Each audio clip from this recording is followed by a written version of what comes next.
اے لوگوں کون ہے حسین؟ جب آقا حسین غیروں کی مدد کو آ سکتے ہیں، اگر آپ اور ہم یاد کریں گے تو بدل سے اولا میرے آقا حسین آپ کی ہماری مدد کو آ جائے گا۔ اس لیے حسین کو یاد کر، کون ہے حسین؟ جس دن حسین کو کربلا میں شہید کیا گیا نا 10 محرم الحرام کے دن، اللہ اکبر، میں کربلا کے بعد کی بات بتا رہا ہوں، کربلا سے پہلے تو آپ بارہا سنے ہیں۔ جب آقا حسین کو شہید کیا گیا جس دن کربلا میں، اسی کربلا کے قریب ایک بستی آباد تھی، کربلا کے قریب ایک گاؤں آباد تھا، کوئی بھی نبی کا کلمہ پڑھنے والا نہیں تھا۔ اس بستی میں سارے بغیر کلمے پڑھے والے تھے۔ اس گاؤں میں ایک بچی کو برس کی بیماری ہو گئی تھی، برس کی، جس کو آپ چٹک کی بیماری کہتے ہیں، برس کی بیماری ہو گئی تھی۔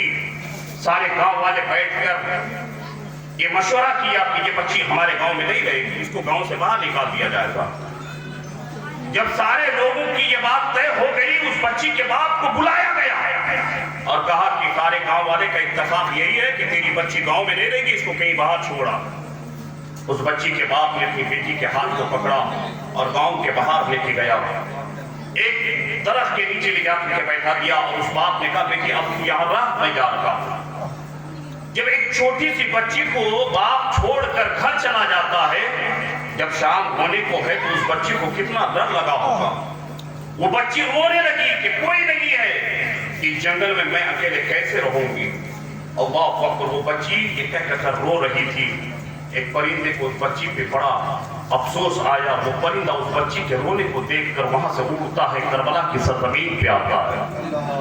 کربلا کی سرزمین پہ آتا ہے، اور آقا حسین کا جسم مبارک جہاں پڑا ہوا تھا نا، لاش پڑی ہوئی تھی، یہ پرندہ جا کر حسین کے جسم پہ بیٹھتا ہے اور میرے حسین کے جسم سے لاش سے ایک قطرہ خون اپنی زبان پہ لیتا ہے، وہاں سے جاتا اس بچی کے اوپر لے آ کر کے آقا حسین کے خون کے قطرے کو ڈال دیتا ہے، اور اللہ اس پرندے کو غیب سے بولنے کی طاقت عطا کرتا ہے۔ وہ پرندہ کہتا ہے اے بچی رونے کی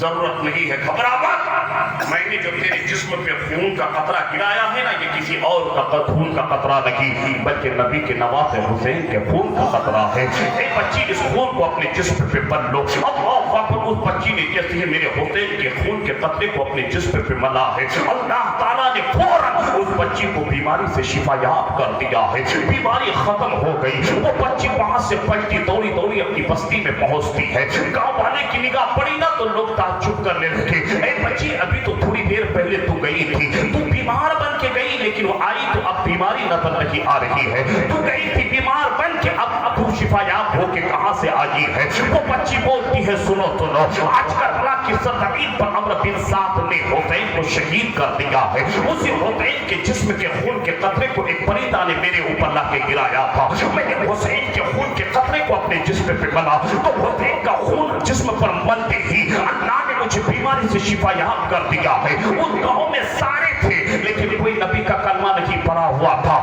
لیکن کچھ لوگوں کی نگاہ تھی جو حسین کے چہرے کو پہچانتی تھی، وہ سارے گاؤں والے اس بچی کے ساتھ چلے۔ جب کربلا کی سرزمین پہ آیا ہے، اللہ اکبر، حسین کا سر ایک طرف پڑا ہوا ہے، گھر ایک طرف ہے۔ جب ان لوگوں نے حسین کے سر کو دیکھا تو ان ساروں نے کہا کہ ہاں یہ سر کسی اور کا تو نہیں ہے، بلکہ علی کے لاڈلے کا سر ہے، فاطمہ کے لخت جگر کا سر ہے، یہ مسلمانوں کے نبی کی نوات حسین کا سر مبارک ہے۔ سارے گاؤں والے وہاں پر موجود ہے، سب نے یہی کہا کہ جب حسین کے خون کے قطرے کا کیا عالم ہے کہ اگر بچی جسم پہ مل لے تو اللہ اس کو بیماری سے صحت یاب کر دے، جب حسین کے خون کا کیا عالم ہے تو ان کے نانا کا عالم کیا ہوگا۔ سارے لوگ کلمہ پڑھتے ہیں اور حسین کے نانا کے دین میں داخل ہو جاتے ہیں۔ جب تو شاعر کہتا ہے قتل حسین اصل میں مرگ یقین ہے، اسلام زندہ ہوتا ہے ہر کرب و بلا۔